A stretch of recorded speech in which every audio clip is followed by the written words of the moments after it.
Just pure supply chain, e-commerce, cross-border international using planes, as well as trucking in India is a $200 billion opportunity. And where have you come across in an industry where the largest player is less than 0.5% of the market? It doesn't happen. So while the rest of the world is produced as large companies, and there's a concentration in terms of scale and size of the large players. So if you look at the US, the top few players make up 15% of the market. In China, the top few players make up 10% of the market. In India, the top 10 players make up less than 1.5% of the market. And the largest player is Delhivery. And we are just 10 years old. So there have been companies which have been around for 30 years, 40 years, 50 years that have not been able to build scale. In 10 years, we become a $1 billion company, which they have not been able to do. So that should really put things into context that India needs many deliveries and many multi-billion-dollar deliveries, not just one. And we are right now, hopefully, in the pole position to get there. Next slide, please. And I was talking about that market size. You know, this is something that we shared during the IPO as well. This is the expected market over the next few years, a $300 billion market opportunity. If delivery becomes even 1% of that, that's $3 billion in size. But I still don't want to make a forward-looking statement, but that's just the opportunity. The e-commerce business alone is 10 to 12 billion. And this is just the shipment cost of e-commerce. This is what we take. 3 to 4% of every single order that goes up, because that's how low you want to keep it. So just the e-commerce alone is going to be a 10 to 12 billion dollar opportunity. We participate in that. We are by far the largest player in that segment. Then comes part truckload, which is cartons that you're moving across the country, but it's for companies that don't need a full truck, but they need some amount of it. So it's very similar to parcels. Now that business will again be a $26 billion opportunity, and we are one of the key players in that market already. Full truckload is always the largest segment. This is just point-to-point trucks moving. We don't participate a lot in that, but we do participate a little bit in that segment. It's not a very high margin segment, so we participate in that in a very limited way. Supply chain services is when you go to a company and you take over the entire supply chain from warehousing, primary movement, secondary movement, all of it. For example, for one of the largest consumer electronics companies in India that manufactures ACs, we actually run the entire supply chain for them. So what they do is they simply manufacture, and from factory, we take it from factory to mother warehouse to all the regional warehouses, we manage that. We manage all the warehouses, we manage what inventory is there, how it's stored, and then we decide what the network looks like, how many warehouses do they need. We manage all the primary transportation, all the secondary transportation to the dealers, all the transportation to e-commerce orders. We manage the entire thing for them. We do that for auto parts. So for OEMs, we run the regional auto part systems. We also power something like a Swiggy. So when you buy something on Swiggy Instamart, we don't come and do the last part of it, and we don't run the dark stores, but we power all the back end of it. So we do the mother warehouses to all the dark stores and things like that. So we do a wide variety of supply chain services. Cross-border is very small, but this is basically international courier going on a plane. And because India's, this will grow as India's cross-border trade grows. So it's very small right now, but as India starts doing even more import-export, we would expect cross-border to grow. So massive market opportunity. Go forward, Rishabh. In that, what we've built is the largest logistics company in the country. We did almost 7,200 crores of revenue last year on a pro forma basis. The quarter that has just ended, we're close to 1,800 crores. We've been growing at about 60% per annum over the last 10 years to get there. Our business, we proved our business model because we delivered a 1% adjusted EBITDA profit for the full year of last year. Of course, last 2 quarters, you would have seen different numbers. But the idea was to first prove that we can achieve profitability, and with growth, we'll get there. And so we proved that. This is a real business, which actually will make money. And if you look at the scale in the history of the company so far, we've done 1.7 billion parcels. 1.7 billion parcels. Every household in India that has ever bought something on e-commerce, we probably would have been there. And we have data on all of that. So we sit on all that. That's proprietary data for us. And we use that to actually refine our systems. I'm not going to get into many more of the points here, except for the 2 I should point out, that our entire technology is built in-house. It is not something you can buy off the shelf. And so 80 plus applications, and we cover the entire country, 18,500 pin codes. So whether it's Jammu and Kashmir or Andaman Nicobar Islands, northeast or Kutch, deliveries everywhere in an equal sense. So we are truly a national player, although we're called Delhivery because we started in Delhi, but we're not a Delhi restricted company. Go forward, please. How have we grown? Quick snapshot. This is our 10-year growth. So getting to that 7,241 crores, literally out of nowhere. And we've been through many generations in that. And as Preeti said earlier, around that second generation of our business, technology started becoming a moat, and we really became a tech company that does logistics. Many of you might remember that old ad. I think it was for Tata Steel or Ispat, where they used to say, "Ispat bhi hum banate hain." We are like that. Logistics bhi hum karte hain. Really a tech company. Go forward, please. The other point I wanted to point out was, as you are looking at it as investors, I think it's very interesting for you to understand. This chart on the left side is the growth over a sort of 7-year period from FY15 to FY22. On the x-axis is the revenue of various companies. The size of the bubble is the amount of cash that those companies actually have on their balance sheet, right? So the red bubble is Delhivery. Now, I want to put Delhivery in contrast with our competitors, listed competitors in the market. And so we've been growing at that 60% per annum. Again, as I said, we're the largest player, 7,000 crores. And as of end of Q1, we had over 6,000 crores of cash on our balance sheet. When you compare us to all our peers, over a period of 7-8 years, they've hardly grown.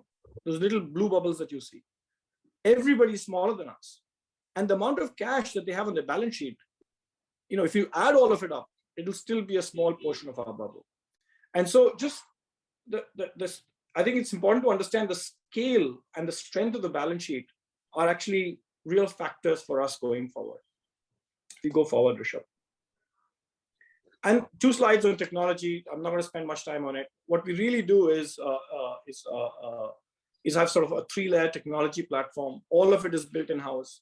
Our operating system is like an iOS or an Android for logistics, on top of which we actually create lots of applications that our field staff actually use to actually make things happen. And all of that is built in-house. Go forward. And the other thing we do is data, right? So we collect 1 terabyte. Just imagine that number. 1 terabyte of data every single day. Every parcel goes through 50, 60, 70 scans in a journey. We know how long it was in one location versus another location. We have full tracking of it, full visibility of it throughout its life cycle. We know what is in the box. We know how much somebody paid for it. We know what the weight of that item is. We know where it was picked up from. We know where it's going. So if I get one of your phone numbers, based on all that we've delivered to your house in the last 10 years, I can make a profile. I know where there are children. I know where there are youth. We have such amazing data that we sit on. And all of that data, when you combine it with the technology stack, it lands up creating Delhivery as who we are. Go forward. I've already talked about growth, so we can skip it. I want to talk a little bit about the industry, so just go forward. I talked about the fact that we sort of had, we've had a couple of profitable quarters. Then we had the integration with on the part load business that we bought. And so last couple of quarters have been a little bit under pressure. But again, you'll see that even between Q1 and Q2, the movement is again back towards improvement. We went from -12% to -7%, and hopefully that can continue going forward. And we've done that in the past. FY19 we were -11%, and FY22 1% positive. So we've been through that, and as we come out of that integration with Spot On, we're hoping that we'll be back onto the profitable trajectory sooner than later. So strong growth combined with a clear focus on actually delivering profitability and a very, very strong balance sheet. So that's sort of who Delhivery is. If you can go forward, Rishabh. My last 2 slides, and then I'll pause. So, what is Delhivery? Why is Delhivery an interesting company for anybody to look at? Talked a little bit about the industry. And, some questions that might come is, why is India's logistics industry so underdeveloped? Why did a billion-dollar company not emerge before? Why did it take all the way till Delhivery to do this? Well, there are good reasons for it. Number one reason is, in the pre-GST world, India was not a national market. It was many states. And so there was no real reason for anybody to really develop large logistics companies that could serve the entire country. So you started having regional players. In fact, if you look at the names of some of these players, it'll have names like Jaipur Golden Highway, or it'll have Gujarat Delhi roadways and things like that. They actually focused on very specific lanes or very specific regions, and so they never built scale. And when the opportunity came, they never had the ability to invest in technology because they didn't have the capital, or they did not know what to do with technology. They didn't invest in infrastructure. And most of the players focus on one segment of the market. Either they do full truckload, or they do part truckload, or they do courier. They are not able to combine all of that together because that's a very, very difficult thing to do. And nobody had written this technology anywhere in the world. So you can't really go and say, oh, like it's like Excel, I can buy the software and I implement it in my company and we'll go. It's not a ERP software that you can easily buy and implement. Somebody has to write this from scratch. We have spent the last 11 years writing this technology stack. We've invested in infrastructure that is world-class. So if you go look at one of our facilities, they're 500,000 square feet in size, whereas other people's facilities will be 100,000 square feet in size. If you look at the trucks that we operate, they're 46 feet tractor trailers, similar to the ones that you see in the West. Whereas the trucks, you saw one in the video earlier, whereas most other people will be using that old school 32 feet truck, which is attached to the container. Our trucks are significantly more efficient, significantly more environmentally friendly, carry a lot more volume. Those trucks, so your cost reduces. So people have really not built that network and scale. And now, when the world is starting to change in a post-GST world, when companies want to relook at the supply chain, when e-commerce has made tracking, efficiency, and speed extremely, extremely important, most of these players are not able to compete, and they're not able to invest anymore. And I showed you the strength of our balance sheet versus other people. Yes, we might have 1 or 2 quarters where we are actually, become a public company, we integrated businesses, and we'll feel pressure as well. I think one has to look at the long-term prospect and trajectory of a company like Delhivery and not just recent performances. And so that's who we are. And I think I just want to make sure that people understand that there are very few industries in India where you have a $200 billion opportunity, which is fragmented, which is benign competition. There are very few. $200 billion is reserved for commodity scale industries, not for industries like us. So it's a very, very large market opportunity. We are the largest player in this market. We are the only player with a uniform and can do all of these segments together. We have an asset-light model. Our balance sheet is not strong just because it's got cash. It's also a very light balance sheet. We don't own land and building. We only tend to own automation equipment and things like that. We don't own trucks. We operate 8,000 trucks every day. We own 300 of them. So we are an asset-light company, what that means is that we're able to spread around the country very, very quickly. Our technology stack is proprietary. It's fueled by data. I have gone and done 1.7 billion shipments. Nobody else hasn't. They can never catch up because by the time they get to 1.7 billion, we'll be at 3 billion or 4 billion shipments. So we'll always have more data. Proven track record of growth and of demonstrating profitability. Extremely strong balance sheet, as I said. And the management team continues to be the same that has been there for the last 10 years.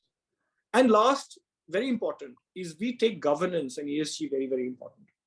If you go and look at our board, you'll find the names of the characters on our board. They are fantastic. Our independents are people like Saugata from Marico, Kalpana Maraporia, Deepak Kapoor. And so we've really invested in making sure our board is independent and extremely, extremely strong. So compliance and governance become sort of core of who we are.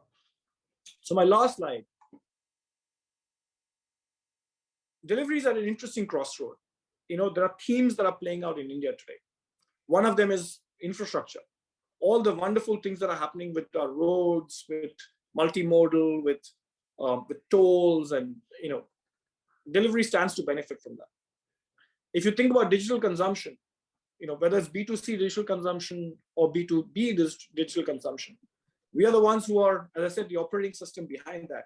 So we stand to benefit from anything that happens on digital consumption. Whether you think about offline commerce, and if India is really going to take on China and is going to become this, if you saw what Robin Sharma was talking about recently, and what Rhythm Desai was also talking about from Morgan Stanley, and if you look at all that's happening with with manufacturing moving to India, the PLI schemes and all of that stuff, people want world-class logistics companies to serve that. And so we have a role to play there.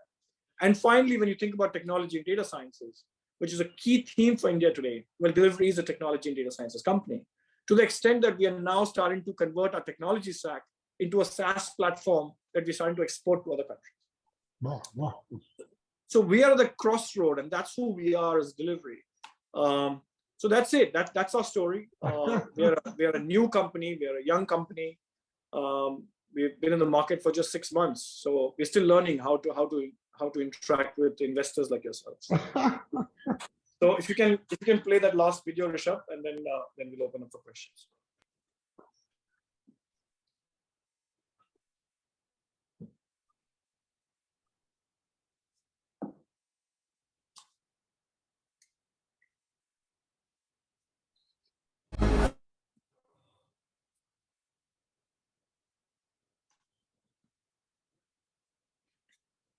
Right?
No. Great. Hopefully, that gave you a sense of what we are building, and hopefully you've not seen something like that built out. But in the future, you should see a lot more. They're highly impressed, Sandeep. Very impressed. Thank you.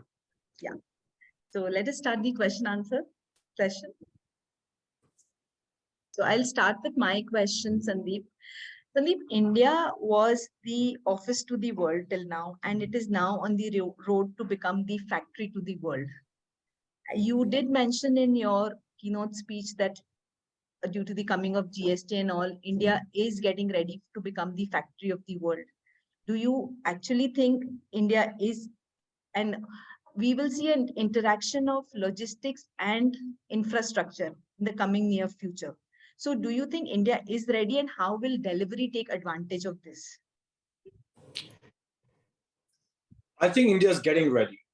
I think rather than whether it's ready, I think there are 3 elements which actually, or 3 or 4 elements which actually will truly enable us to emerge as the factory of the world. I think the first one is the opportunity that has got created. I think the global scenario and the geopolitics in the world has created a real opportunity for India. And I think that is, that's something that we didn't create, just was given to us, and we're lucky to have that. What we do with it is actually very, very, very important. But there's clearly a shift away from China. People need to balance out their footprint of supply chain. And countries like Vietnam, Indonesia, India stand to benefit. The question is, can we benefit more than the others? And that second part is actually going to depend on what we do or what systems we create to enable that. And that's where my other 3 points come. I think one is going to be around policy, and I think policy is really starting to come into play. GST is one of those things. PLI schemes are one of those things. I think there is a perpetual discussion on what one has to do with labor laws in the country. I think that's a key outstanding, and what we do with labor, I think, is going to be an important imperative or going into this, into us becoming a factory for the world. So I think that's the big one that's I think pending from a policy perspective. I think most of the other policy stuff is already in place. In terms of infrastructure, I think that also is really coming into play in terms of ports, in terms of ICDs, in terms of connecting large manufacturing hubs to ports and things like that. Globally, you see, it's very interesting. State level policies vary a lot in India. But if you look at other parts of the world, manufacturing tends to be by the sea, because you're bringing in raw materials and you're exporting it. Some of our best incentives for manufacturing are actually in Haryana and in Himachal Pradesh. So I think there has to be this move of when we start thinking of ourselves as a nation rather than just as a state. Logical choice for manufacturing should be everywhere from Bengal till Gujarat, right? Because that would make a lot more sense, because you manufacture around there, bring it into the country and take it out again. So I think that'll take some time for it to come, but the infrastructure is starting to move in there. And the quality of road network will continue to improve. But just the fact that you can start actually moving things on rail today and on waterways makes a huge difference. So I think the second part, which is around infrastructure, special economic zones and things like that, that is really coming into play.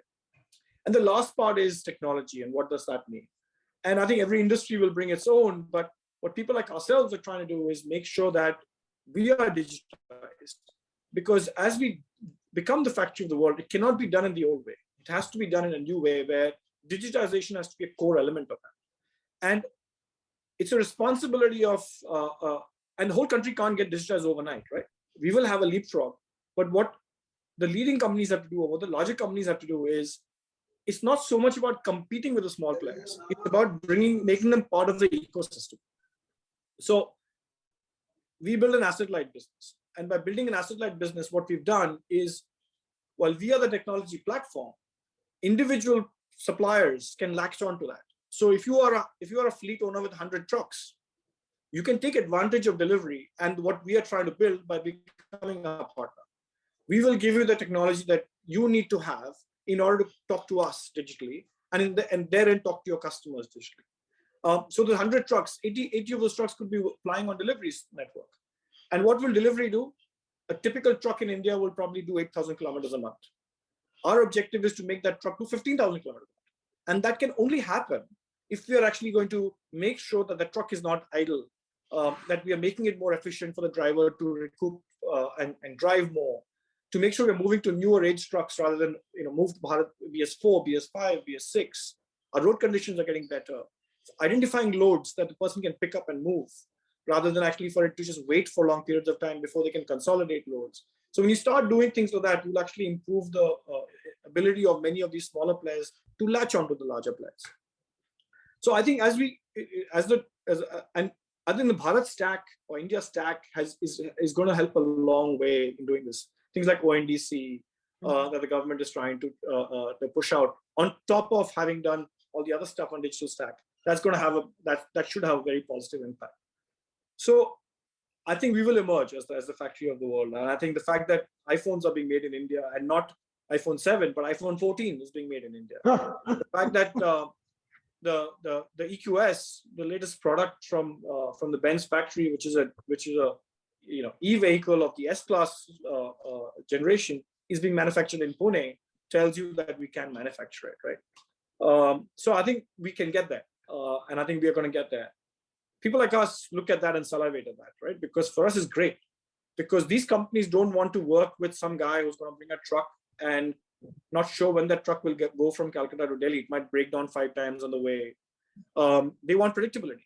right? They want to know that it left at 6 o'clock in the evening on Monday, and it will be there on Wednesday at 6 o'clock in the evening. So it should not take more than 48 hours for it to go from Calcutta to Delhi. Actually, should take less as the roads get even better. And how do they know? How do they know it's not tampered with? How are they able to track it on GPS all throughout the journey? What happens if they want to just send 5 cartons? Do they need a full truck? Or can they give it to somebody who actually can take 5 cartons from many people and push it out? But will they have to wait for 2 days for that truck to get consolidated? Or will it happen in hours? And they want that. And people like us are able to provide that. And so for us, it's great. We can't wait for India to become the factory of the world, because we directly benefit from something like that. Thank you. Thank you, Sandeep. Nidhi? Good afternoon, Sandeep. What an amazing Hi. presentation, and great to learn about how this industry functions. So wanted to understand, you are a professional manager who's co-running it with the founders, and you did mention you all did work together, so you have that, camaraderie from there. Yeah. So what has your learning been, the culture of your company and stuff like that? Just wanted to understand that.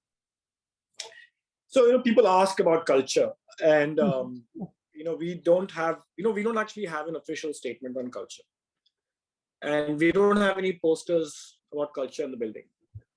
Because I asked myself, I'd like to find a company that actually puts out a poster which says, we don't care about employees, we don't care about customers, we're not an honest company. Every company writes the same thing on culture posters. We don't. Our culture is an unspoken language that actually glues us together, a desire to solve hard problems, work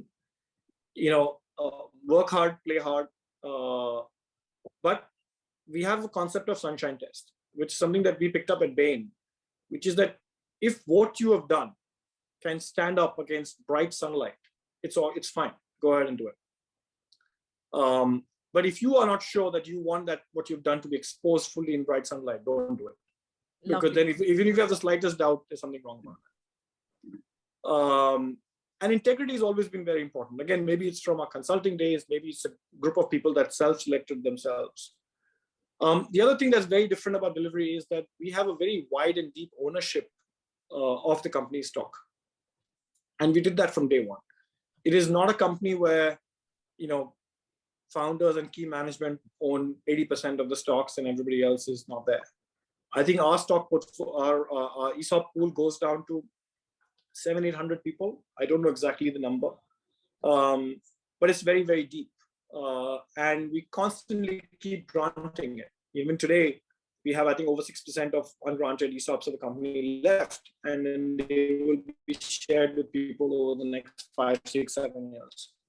So there's a strong alignment between the company's objectives, what individual want to do, and shareholders, right? So they all kind of are linked up. And I think that's the process model we follow. We enable people to move from function to function. It's a very objective form of decision making. It is not hierarchical.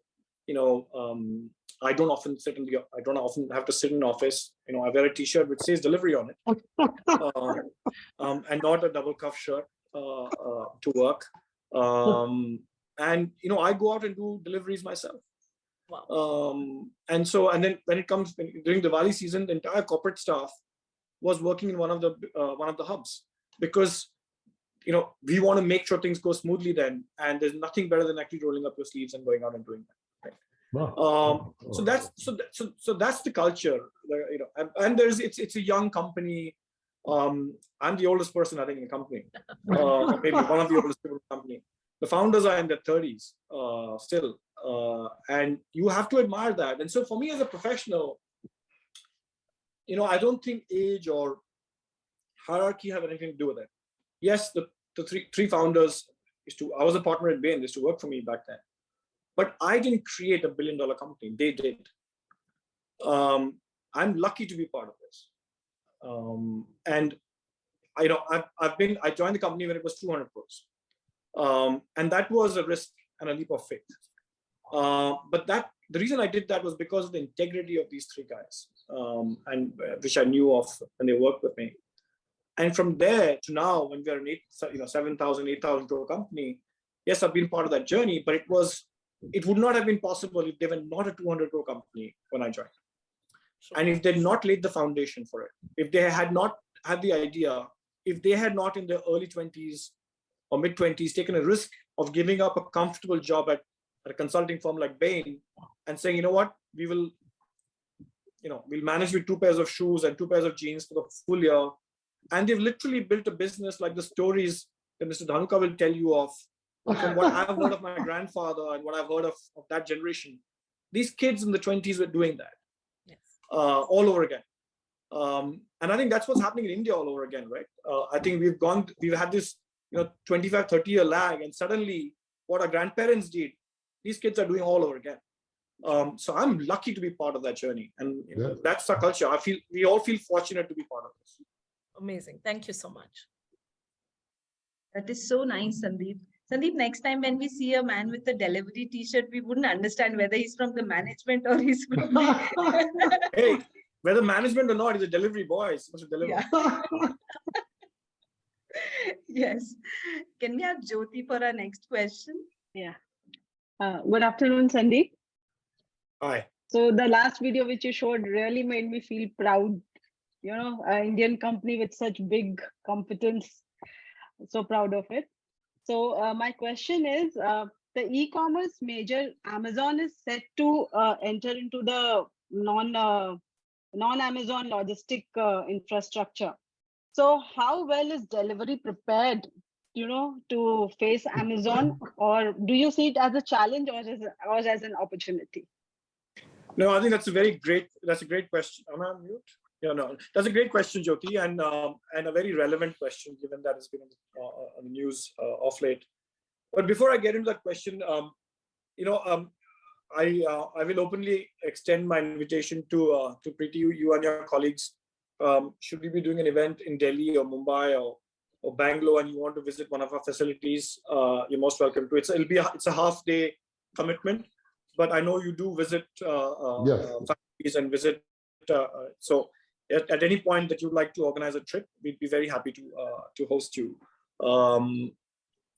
So going back to Amazon, well, it's not just Amazon, right? Flipkart also has a captive operation that they're trying to externalize.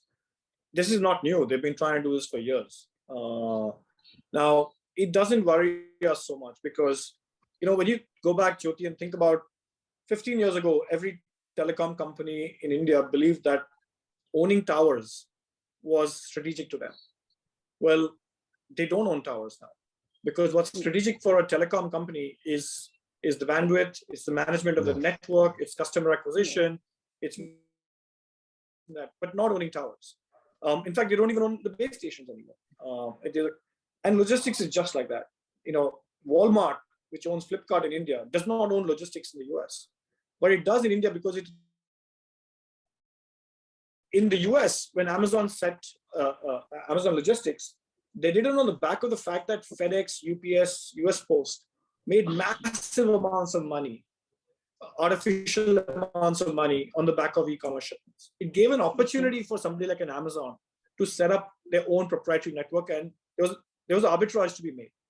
In India, Delhivery and Amazon Logistics are the same age. We started all at the same time. There is no inefficiency built into our system for them to actually get an arbitrage out of that. What's more is that we'll always have an inherent advantage over any of the captives. And I'll explain why in very three simple ways. One, their network is designed for their own sake, which means 60-70% of the goods that you receive from a Flipkart or an Amazon will be coming out of one of their warehouses, right? Warehouses are not in the middle of the city. They tend to be far away. So, for example, the Taudu you saw in Haryana, that is way beyond Manesar. That's about 40 kilometers, 45 kilometers from Gurgaon. That's where your warehouse is. And that's where your mother hub will be. If you have an order that you pick up from Karol Bagh in Delhi or from South Delhi, that order has to go all the way back there. And the customer receiving it might still be in GK, which means it has to come all the way back. The network is designed for their own needs. Our network is designed to serve very large players, very small players. So a network is more flexible and able to deal with this whole unpredictability of type of sellers than they can. Second, peaks and troughs. They have these big Diwali sales.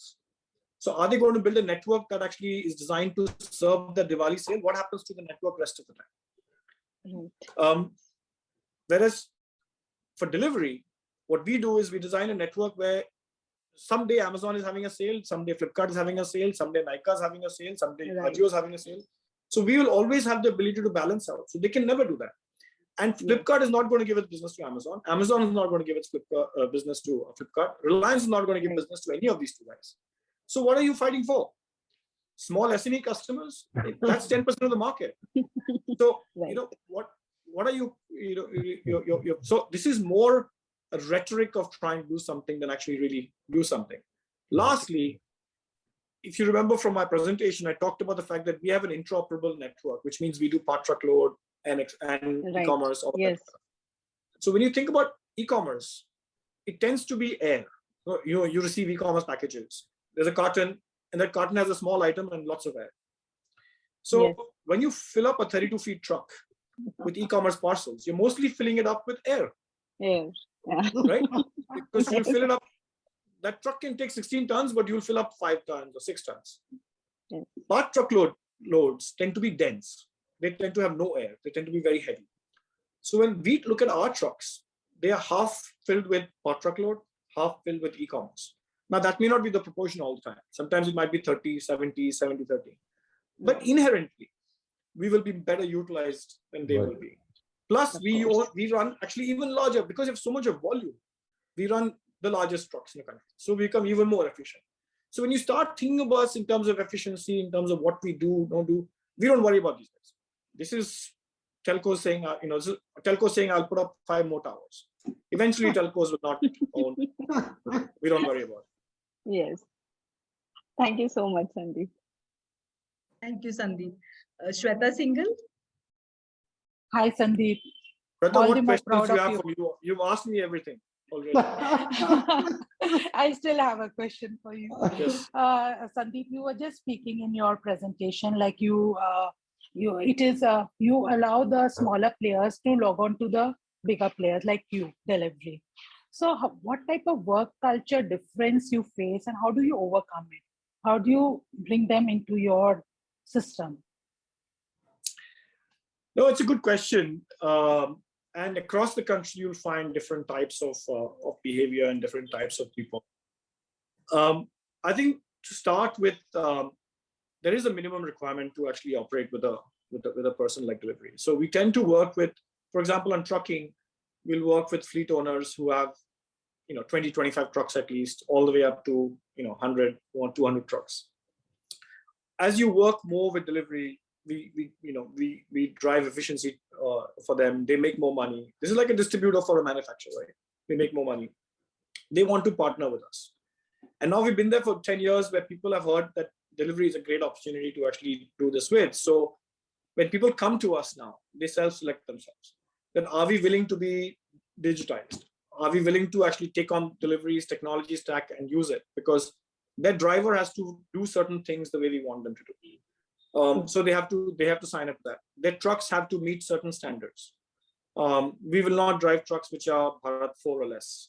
If they Bharat 3, you can't bring it to Delhivery because we have our own ESG standards to live up to. You're being tracked.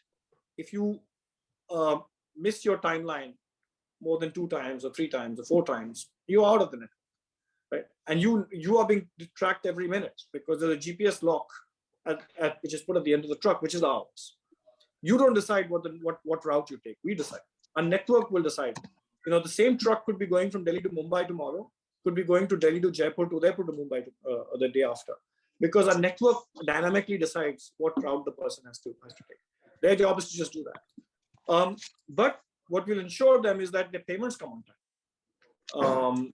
And if they want to develop, for example, these 46-feet trucks that we drive, we designed them with Volvo.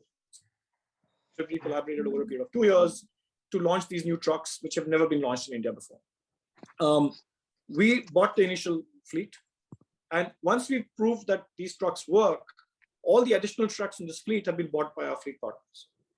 But what we did was we went and negotiated with Volvo for X number of trucks.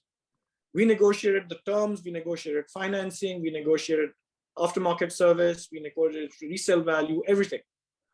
And then we gave that entire package, which Delhivery negotiated, to our fleet partners, who actually take even small fractions. So it's a great thing for them, great thing for us, because we don't want to deploy the capital. Right. And the key issue is not actually the capital for the trucks, because we have enough money. You know, managing 20 drivers versus managing 5,000 drivers is a very different ballgame.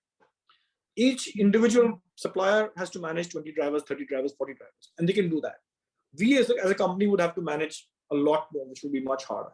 So, you know, it's still, you know, so we, you know, there's certain standard we've laid out, and people have to live up to that, and we're very transparent of what that is. And I think over time, we're still going through a journey where that change is still happening. We still have vendors who are not great, but we have vendors who are fantastic, who've been with us for many, many years. So we work with all kinds of partners, and we try to change, we try to develop them. Many of them do. And if they don't, then of course they don't work with us anymore. But it's a journey. India is not there yet, it's a journey, but we have to invest in it. And we're happy to invest in it. Thank you, thank you.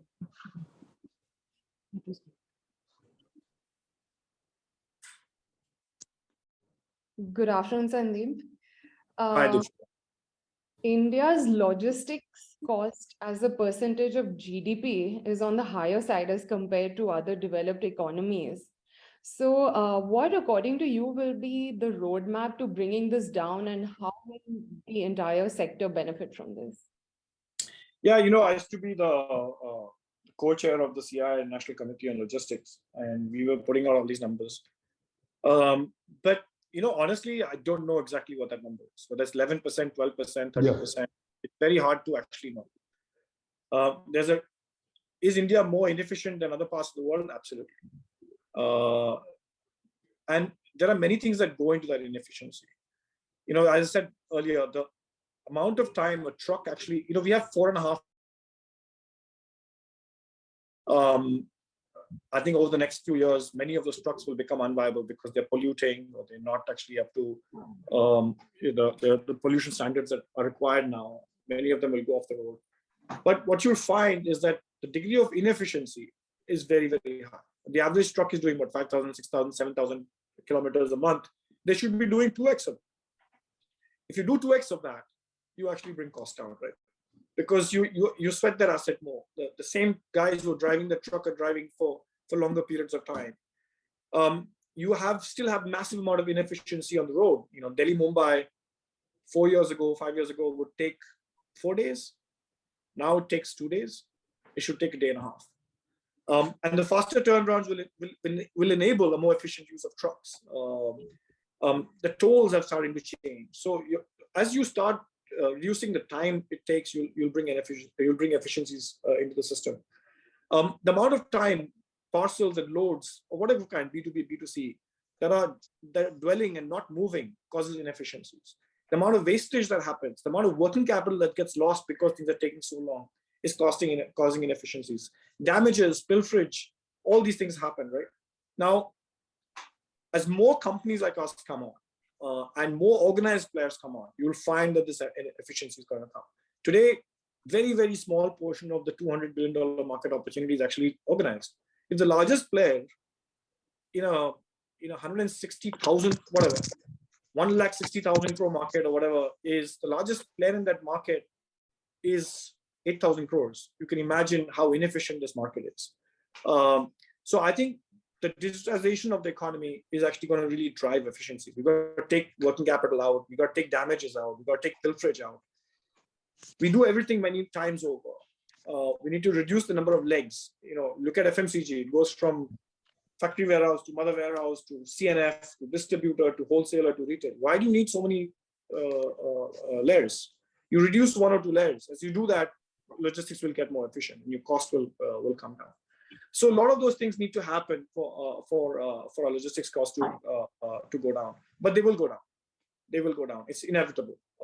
As we go forward in time, they will go down. Thank you.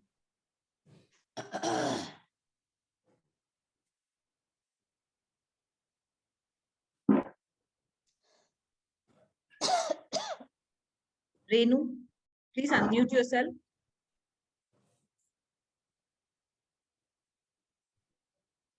Renu. Okay, let us take Shruti Malhan. Hi, Sandeep. That was really, really impressive. Your passion is completely very, very clear. I have a couple of questions. What do you do? What do you do for your customer satisfaction? What are the steps you all have taken? Secondly, what does delivery do to reduce the carbon footprints as well as build carbon credits? And the third one is, what do you think? What is your take on backward integration as well as warehousing parks? Thank you. Sure. That's a lot of questions, Shruti, but I'll try to get as many of them as I can. On customer satisfaction, see, ultimately, we do 2.5 million parcels a day. That's just on e-commerce.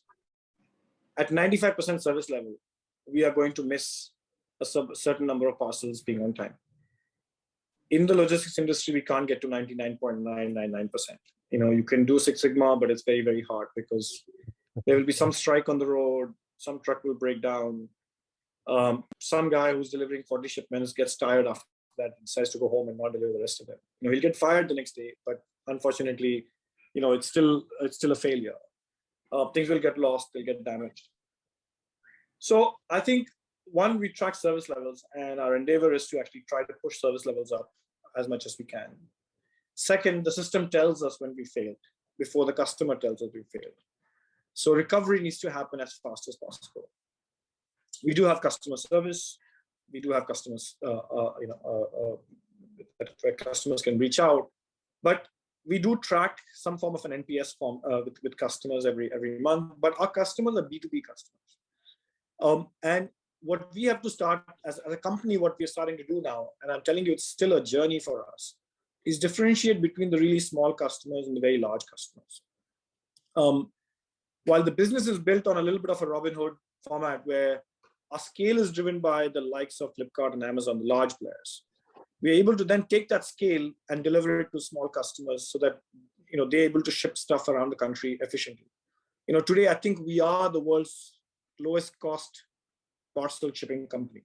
Wow. 4 years ago, we would charge 110, 120 rupees for a parcel, 1 kilo parcel going from Delhi to Mumbai. Today, average yield on that parcel is 62, 63 rupees.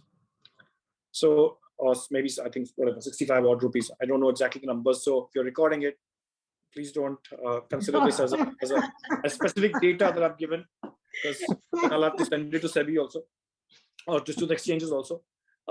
But essentially, Sandeep, what I'm trying we to say are is also on your radar every time we order. yeah.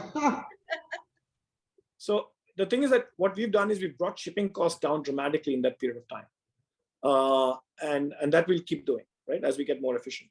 Actually, also answers a little bit of the earlier question that just look at how e-commerce shipping costs have come down. The rest of the industry has to do the same thing.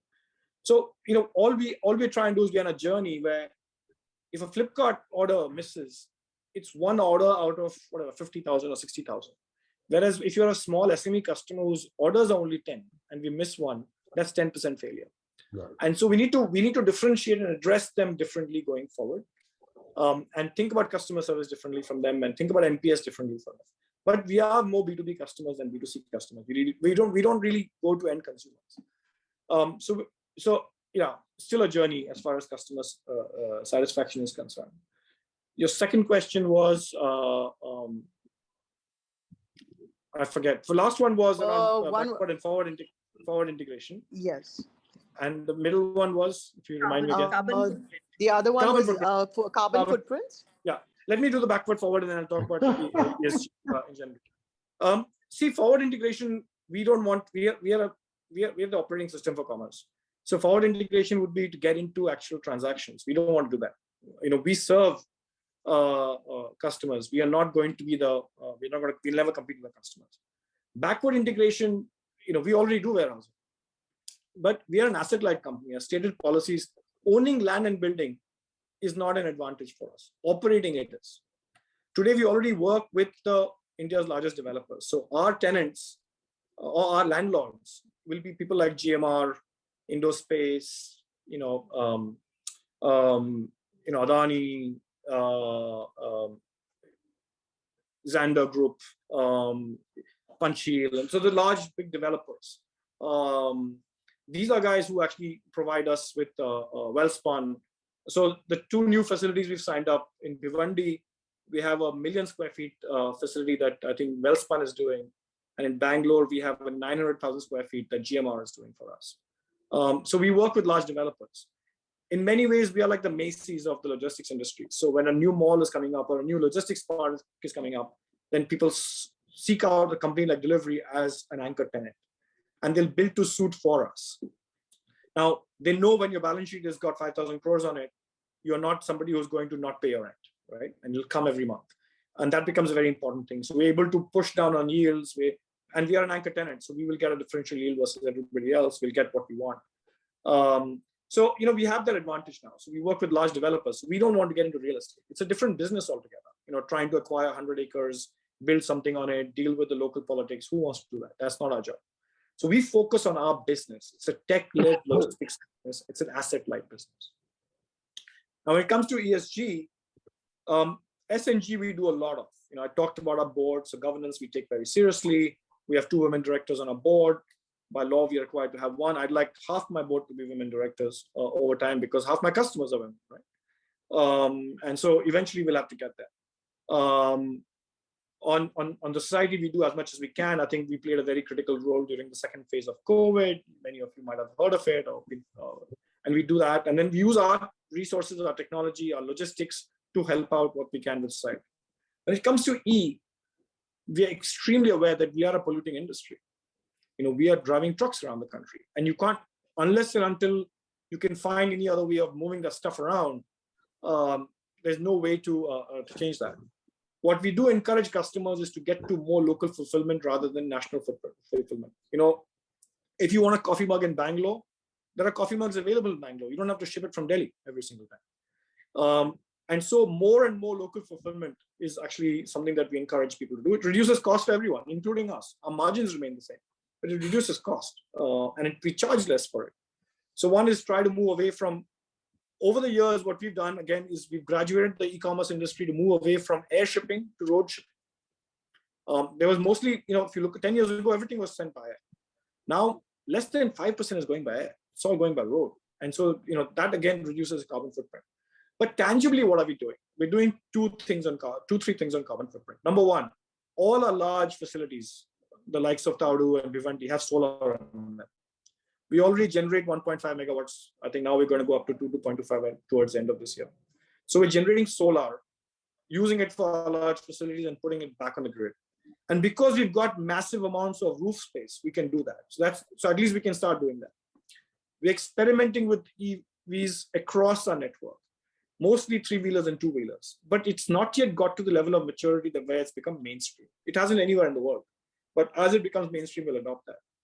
Intercity large vehicles moving to e-format, well, that's not happened anywhere in the world.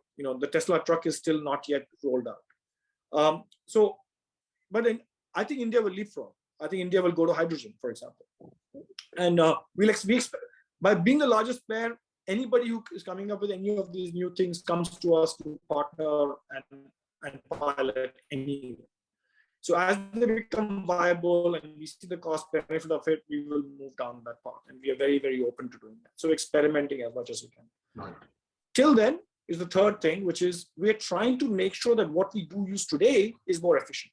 So reduce fuel consumption, move from the 32 feet trucks to Bharat 5, Bharat 6, 46 feet tractor trailers. So you actually are moving to more efficient, lower fuel consuming trucks, trying to move more in a single truck and things like that. So we're doing those things to actually to help out. But yes, if you're going to fly a plane, it's going to be environmentally polluting. So we're still a few years away from a e-plane. It's going to come, and people won't fly e-planes to begin with, but it'll come. Thank you so much.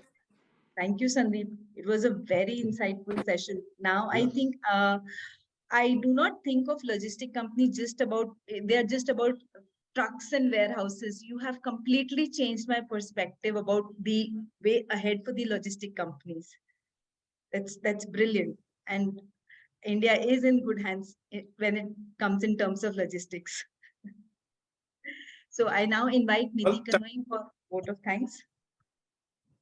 Sorry, Sandeep, you were saying something? Yes. No, nothing. Go ahead. My dear friends, a very good afternoon to all of you, and especially Mr. Sandeep Barasia. It's a privilege to be here. On behalf of the Millennium Mams family, I would like to extend my gratitude to all of you for making this event a great success.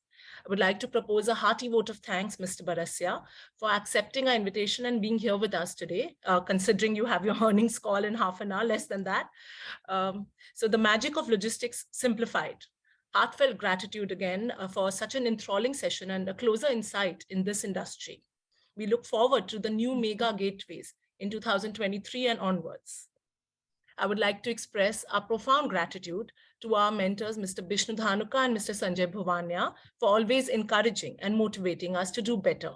Sir Dhanuka, your dedication towards helping us achieve our true potential is just outstanding and inspiring. Thank you, sir. And thank you, everyone, for attending today's session. Thank you, Mr. Barasia.